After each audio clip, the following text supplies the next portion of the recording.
Telugu Bible తర్జుమా విషయానికి వస్తే మనకందరికీ తెలిసిన విషయమే. విలియం కేరీ అనే భక్తుడి ద్వారాగా తెలుగు బైబిల్ తర్జుమా జరిగింది.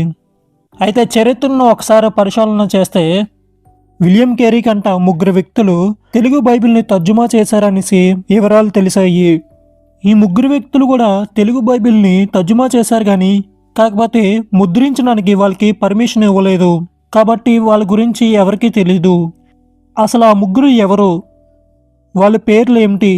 జర్మన్ లోథర్ సంబంధించిన బెంజమిన్ హ్యూజ్ తెలుగులో మొదటిసారిగా కొత్త నిబంధన అనువాదం చేయడం జరిగింది. ఇది ఎప్పుడు జరిగిందంటే 1727 సంవత్సరంలో జరిగింది. అదే వ్యక్తి పాత నిబంధన 1732లోని తర్జుమా చేయడం జరిగింది. కానీ అప్పుడే ఎందుకో అందుబాటులోకి రాలేదంటే ఆయన ఒక వ్యాధితోని మరణించడం జరిగింది. అందుకనే అప్పుడు ఈ ముద్రలు అనేవి ఆగిపోయాయి.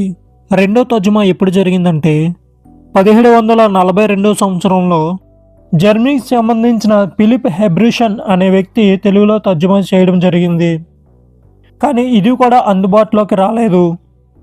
తర్వాత మూడో వ్యక్తి 1795 సంవత్సరంలో స్కాటిష్ అధికారి అయిన జేమ్స్ డాట్స్ అనే వ్యక్తి తెలుగులో తర్జుమా చేయడం జరిగింది. కానీ ఇది కూడా అందుబాటులోకి రాలేదు. ఈ ముగ్గురు కూడా ముందుగానే తర్జుమా చేసినా సరే కొన్ని కారణాల వల్ల అందుబాటులోకి రాలేదు.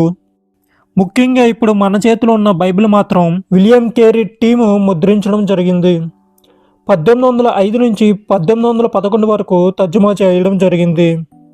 వాళ్ళు తర్జుమా చేసినా సరే ప్రింటింగ్ తీయకముందే 1812లోని ఒక అగ్ని ప్రమాదం జరిగింది. ఏదైతే ఇన్ని సంవత్సరాలు కష్టపడి తర్జుమా చేశారో అవన్నీ కూడా కాలిపోయాయి.